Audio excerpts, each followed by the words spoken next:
Bendiciones, querida familia de las naciones. Una vez más, el apóstol y profeta Ronnie Chávez con ustedes para desarrollar hoy un tiempo lindo de estudio bíblico con el libro de Marcos.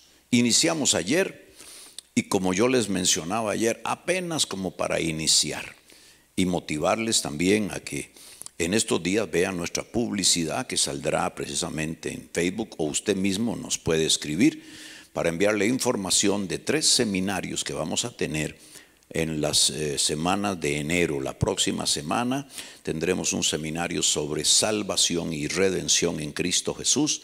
La semana siguiente sobre sanidad divina. Y la tercera semana sobre milagros y liberación de Jesús. Esto es para prepararnos, preparar al liderazgo, animar a la gente, porque queremos que febrero sea un mes de mucha evangelización. Y este seminario o estos seminarios se van a hacer a través de una plataforma virtual para el cual usted necesita tener una clave. Y yo le voy a dar el número al cual usted puede escribir. Es un número de WhatsApp. Por favor, no envíe audios, no podemos responder ni escucharlos, son muchos los que escriben. Y entonces queremos que usted nos envíe un texto pidiendo la información de los seminarios del apóstol Ronnie Chávez. En enero el número es el +506 8438 1532. Recuerde, este es el WhatsApp del Ministerio Avance Misionero Mundial, +506 8438 1532. Y bueno, vamos a aprovechar el tiempo hoy para hablar del libro de Marcos. Hemos mencionado en el día de ayer como inicio que el libro de Marcos se dice que es el más antiguo de los libros escritos en cuanto a los evangelios se trata. En cuanto a Marcos, Lucas, Mateo y Juan, Marcos pareciera ser que es el libro que se escribió primero y todavía no se acepta exactamente quién es el escritor, pero se dice en medios teológicos que vino a ser un sobrino de Bernabé y un discípulo muy amado de Pedro, de quien recibió mucha información acerca de lo que escribió. Pedro, de quien recibió mucha información acerca de lo que escribió. Y nosotros, como dijimos ayer, decimos hoy, la Escritura nos dice que los santos hombres de Dios fueron inspirados por el Espíritu Santo y nos escribieron este bendito libro llamado la Biblia. Así que independientemente si fue Marcos o pudo ser otro, quien lo hizo bajo la inspiración y la unción del Espíritu Santo para nosotros. Así que bueno, y empezamos a tratar el tema de los primeros 8 versículos que vuelvo a leer para usted. Principio del Evangelio de Jesucristo, Hijo de Dios.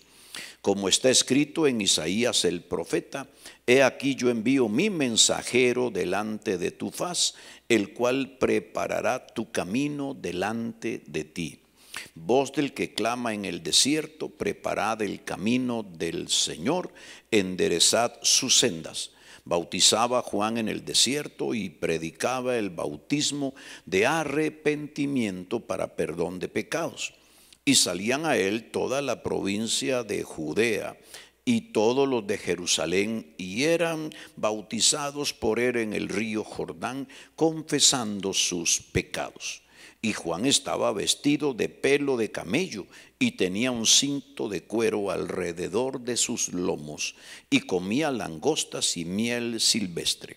Y predicaba diciendo: viene tras mí el que es más poderoso que yo, a quien no soy digno de desatar encorvado la correa de su calzado.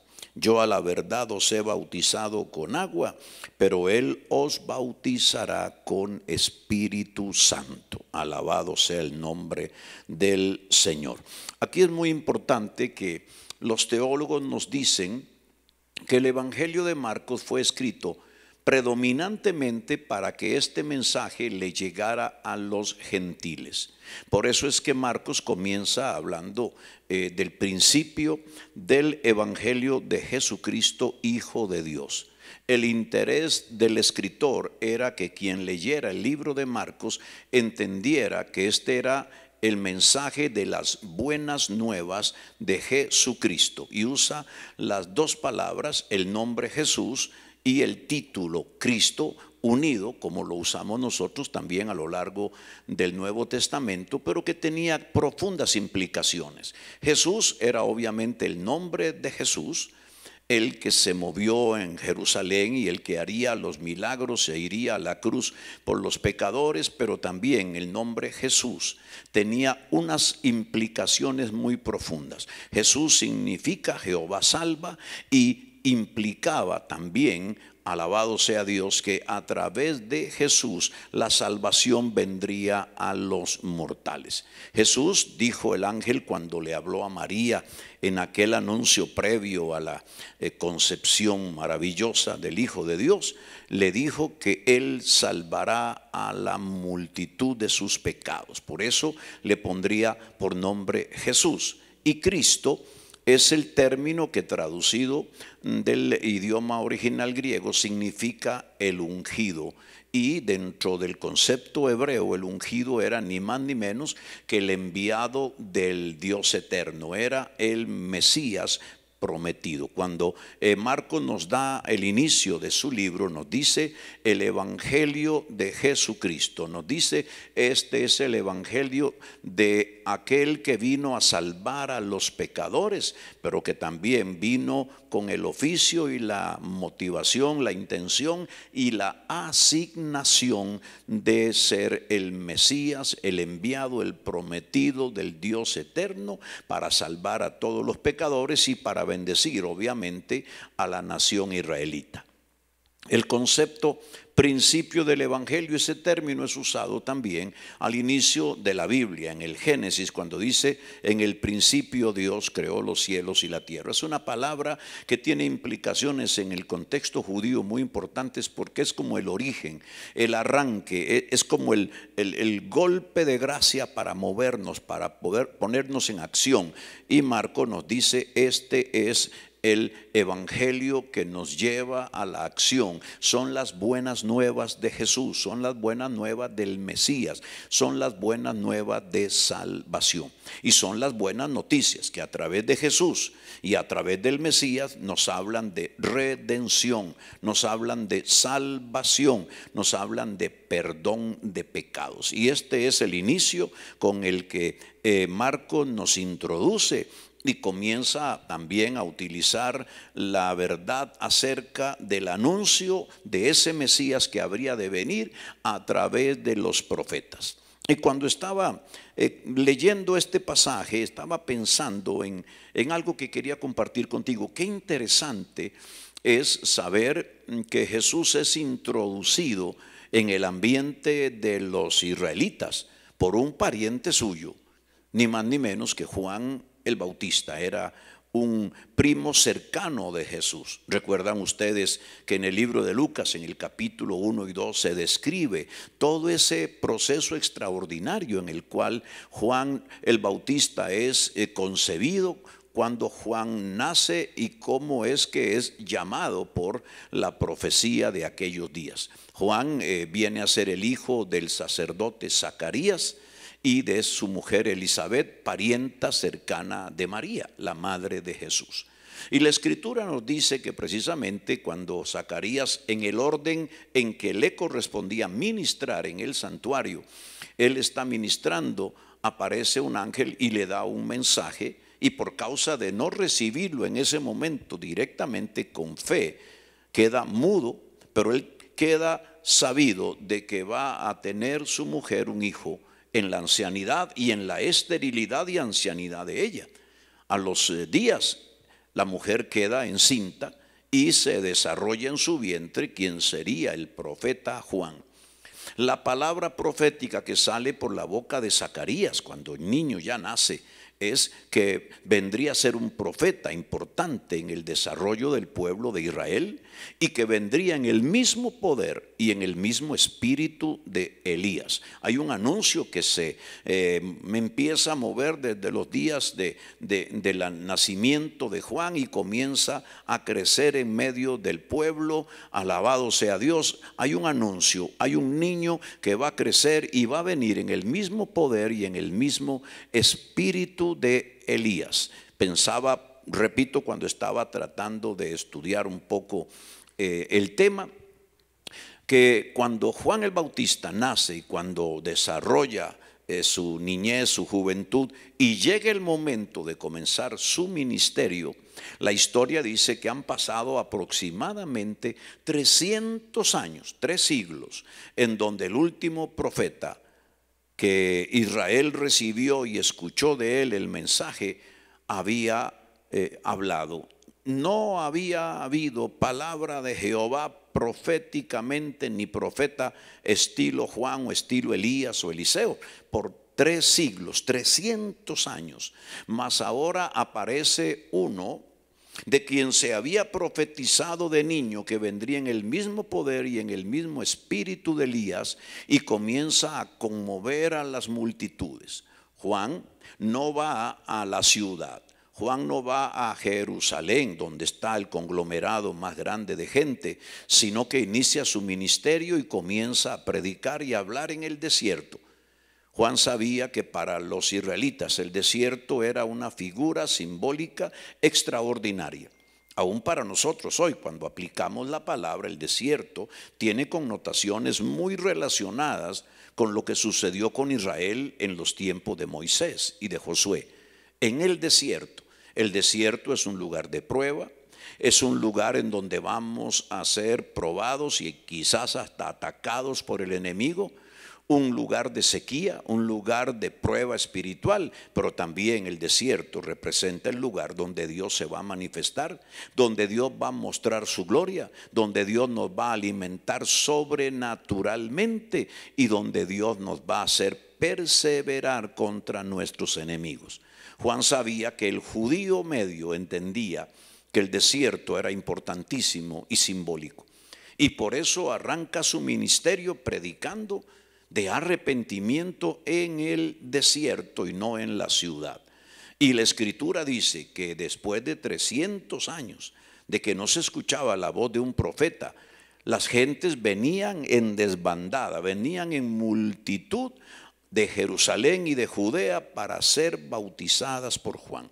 Note que la Biblia dice, aleluya, que Juan bautizaba en el desierto, según el verso 4, y predicaba el bautismo de arrepentimiento para perdón de pecados. Y dice que salían a él toda la provincia de Judea, con sus ciudades, con sus pueblos, y todos los de Jerusalén, ciudad importantísima, cruce de caminos, y dice que eran bautizados por él en el río Jordán, confesando sus pecados. Esto es sumamente importante. Pero vamos a devolvernos un poquito al profeta Isaías en el capítulo 40, y en el versículo 3 y 4 había un anuncio que Isaías había dado más de 600 años atrás de que viniese Juan el Bautista. Isaías, en tiempo de cautividad, habló a Israel que habría desierto, habría lucha, pero que vendría un día en donde una voz sería levantada en el desierto y proclamaría un anuncio extraordinario. El anuncio era que el Mesías de Dios venía. Esa voz, ese profeta que vendría enviado por Dios en su tiempo, prepararía el camino, abriría el espacio, abriría la senda para que el Mesías prometido de Dios viniera. Por eso Isaías escribe de esta manera: voz que clama en el desierto, preparad el camino a Jehová, enderezad calzada en la soledad a nuestro Dios. Todo valle sea alzado y bájese todo monte y collado, y lo torcido se enderece y lo áspero se allane. y se manifestará la gloria de Jehová, y toda carne juntamente la verá, porque la boca de Jehová lo ha hablado. Cuando Marcos inicia la escritura de su evangelio, de la versión de su evangelio, él comienza precisamente citando al profeta Isaías, y en el versículo número 2 dice, como está escrito en Isaías el profeta: he aquí yo envío mi mensajero delante de tu faz, el cual preparará tu camino delante de ti. Voz del que clama en el desierto, preparad el camino del Señor, enderezad sus sendas. Hay aquí algo interesantísimo con la aparición de Juan, porque precisamente Juan era esperado en el poder y el espíritu de Elías para sacudir la población. Y es entonces cuando Juan guarda precisamente ese tipo de detalles que lo asemejaban a Elías. Ya había una profecía hablada por su padre que seguramente de boca en boca y de decenio en decenio había corrido, de que el niño Juan, que había crecido y que ahora era un hombre y que ahora venía como un profeta, tenía sobre él una profecía poderosa de Dios, de que él venía en el mismo poder y en el mismo espíritu de Elías, para provocar que el corazón de los padres se volviera a los hijos y el corazón de los hijos se volviera a los padres. Es interesante que Juan guarda precisamente los detalles. Juan viene vestido con piel de camello como lo hacía Elías. Era a la usanza de los profetas antiguos, no de lo moderno, sino que Juan trae el recuerdo vivo al pueblo de Israel de que Elías ha reaparecido otra vez. Es el mismo poder y el mismo espíritu de Elías que se está manifestando ahora en Israel. Hay una conmoción, hay un sacudimiento. Las gentes vienen de las ciudades cercanas y distantes para ser bautizados por Juan. Y aquí es importante saber dos cosas. Israel tenía dos rituales con respecto al bautismo en agua. Uno, que era una ceremonia de purificación, que cuando los hombres habían fallado, sentían que habían pecado, había un ritual que existía a través de la ley y los profetas de purificación, donde la persona se purificaba en las aguas, y podía hacerlo muchas veces pidiéndole a Dios limpieza, perdón y purificación.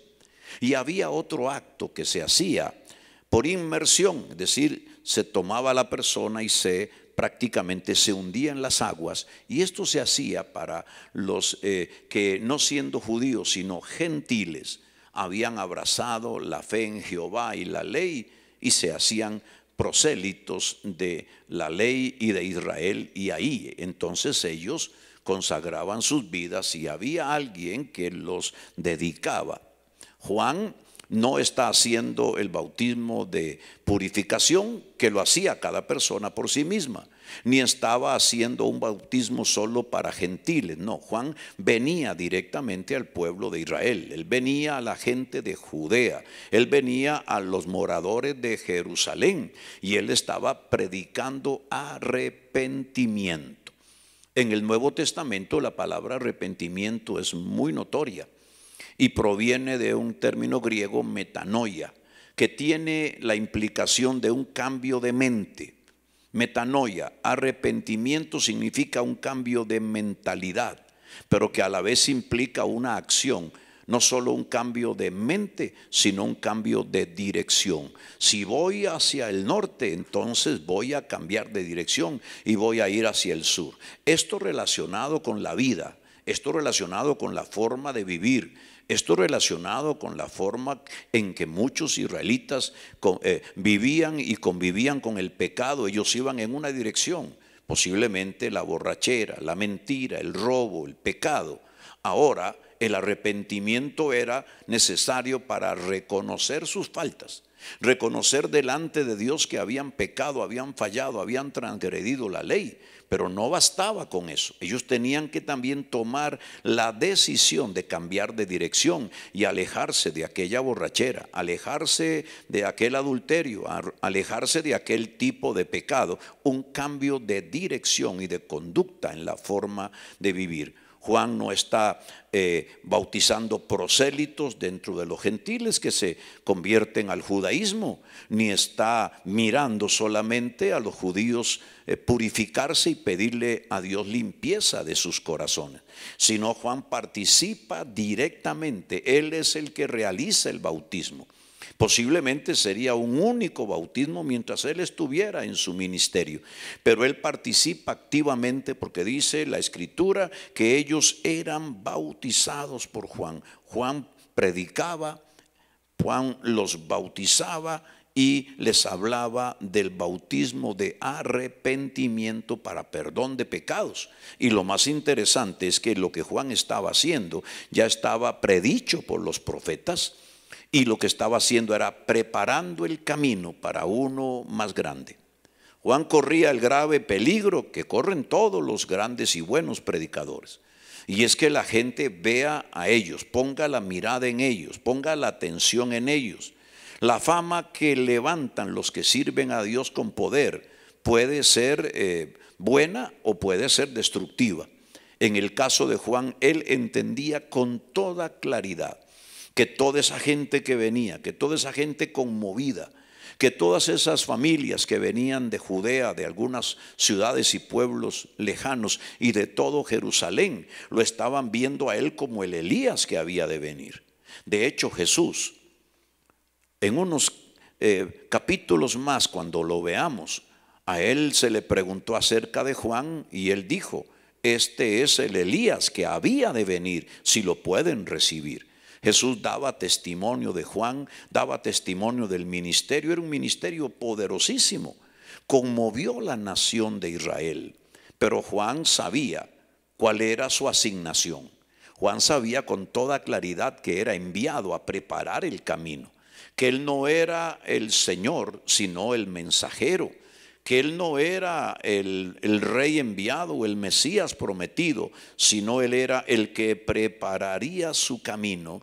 Y por eso Juan se libra de este tipo de pecado que a veces la fama envuelve a algunos y les provoca un pecado de egolatría y de orgullo que los puede destruir. Juan claramente dice así: yo estoy predicando y viene tras de mí quien es más poderoso que yo, a quien yo no soy digno de desatar encorvado la correa de su calzado.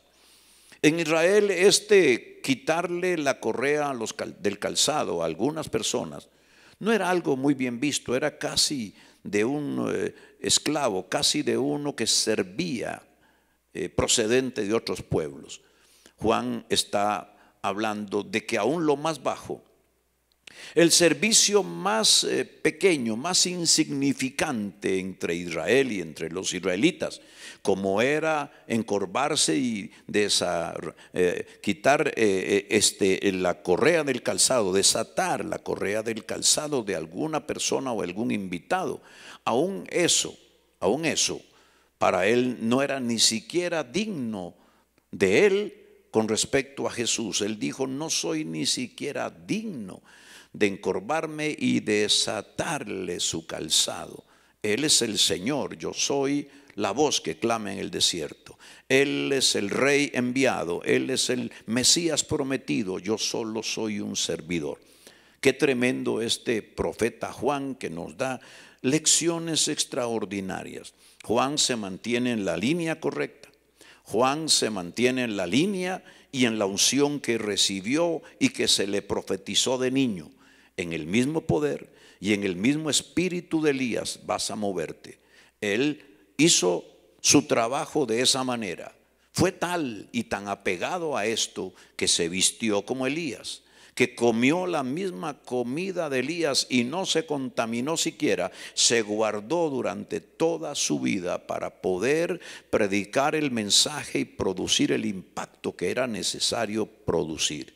Juan predicó arrepentimiento, llamó a los israelitas a las aguas y él mismo participó del bautismo, preparando un ambiente. Yo digo, qué ambientazo se debe haber preparado cuando las gentes corrían hacia el Jordán, las multitudes venían para ser bautizadas, y cuando Juan mismo, después de que su fama y después de que lo veían como el profeta y después que todas las gentes creían que era Elías, que era posiblemente hasta el Mesías, él aclara y dice: yo solo soy la voz que clama en el desierto, yo solo soy el que ha sido enviado a preparar el camino del Señor, pero viene detrás de mí uno del cual yo no soy ni siquiera digno de encorvarme para quitar la correa de su calzado.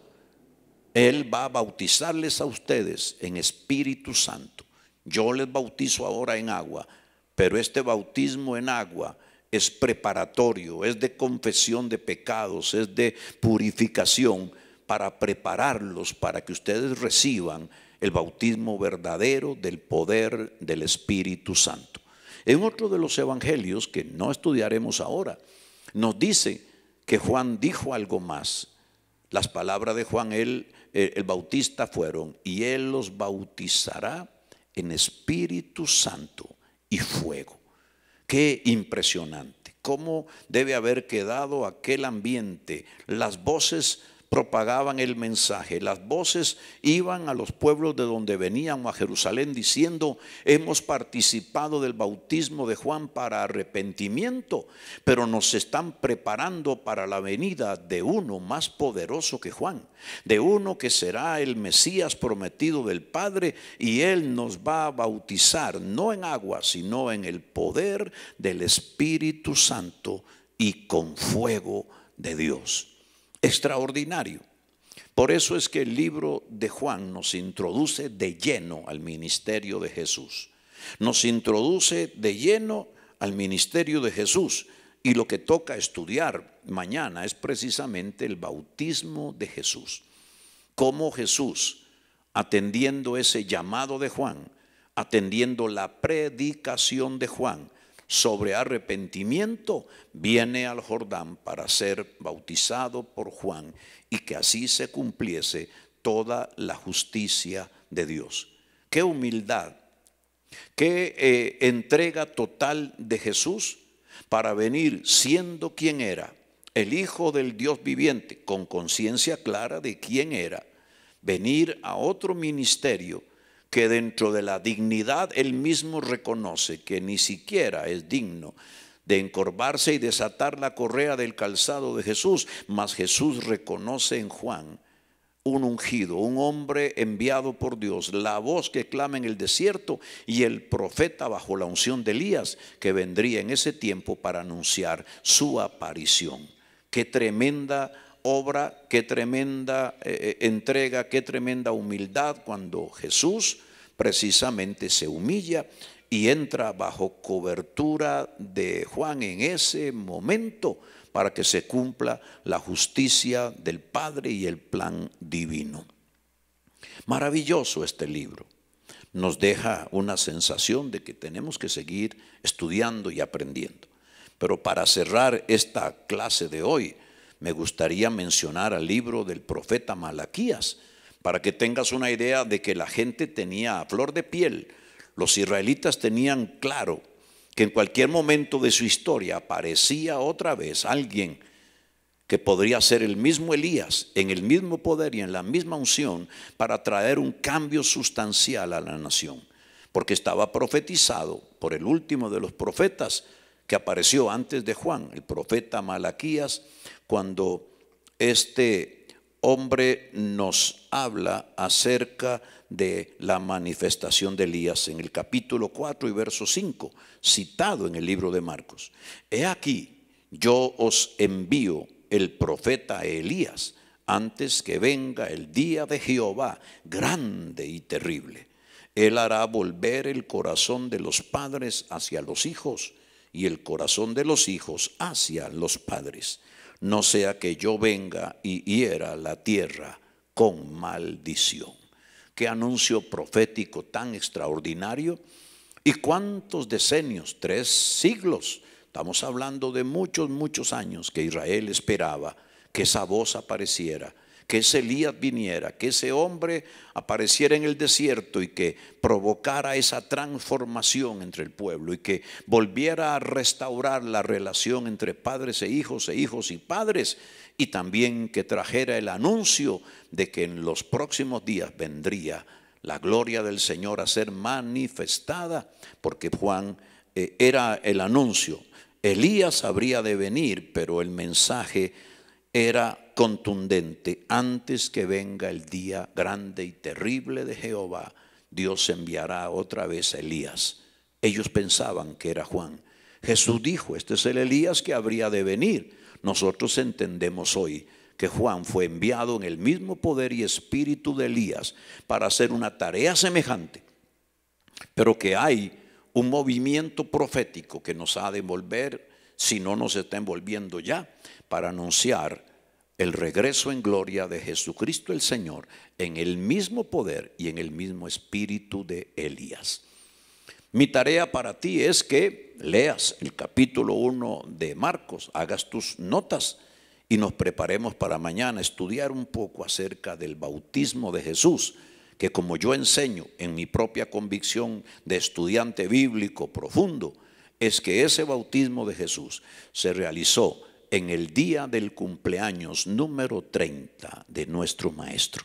Así que vamos a aprender más en el día de mañana, y gracias por estar con nosotros. Comparte con otros para que también puedan ser parte de este estudio, y recuerda, escríbenos a nuestro número de WhatsApp un texto pidiendo la información para los seminarios de la próxima semana, que serán en las noches, serán a partir de las 6:30 hora de Costa Rica, eso es 18:30 hora de Costa Rica, para que tú puedas participar, porque necesitarás una clave, porque será a través de una plataforma virtual. El número es el más 506-8438-1532. Más 506-8438-1532. Una bendición haber estado contigo, y permíteme cerrar con una oración y decirle a todos los que me están viendo que ya estamos recogiendo sus peticiones, tanto las que estás enviando en el programa mientras estamos desarrollando el programa, o las que nos estás enviando al número de WhatsApp para poner ya en oración tus necesidades o tus metas. Así que escríbeme tus peticiones de ministerio, peticiones de salud, peticiones financieras, porque queremos que este poder de los milagros que realmente salta de las páginas del libro de Juan también nos envuelva y podamos ver un año de milagros. Padre de la gloria, en el nombre maravilloso de Jesús, oro por todos aquellos que nos están viendo y nos verán, por todos aquellos que, oh Dios mío, como los judíos esperaron al profeta y la voz profética, han estado esperando tu palabra y tu consejo profético para moverse en este 2021. Activa el espíritu de sabiduría, de inteligencia, oh Dios mío, y de revelación, el conocimiento de tu palabra y de tu voluntad sobre todos ellos. Y los que tienen una necesidad física o económica o de trabajo o de familia, que en este momento comiencen a recibir las llaves de la solución en el nombre maravilloso de Jesús. Amén y amén y amén. Bueno, nos vemos mañana a la misma hora de hoy, según sea en tu país, y que recibas durante todo este día la bendición del Altísimo.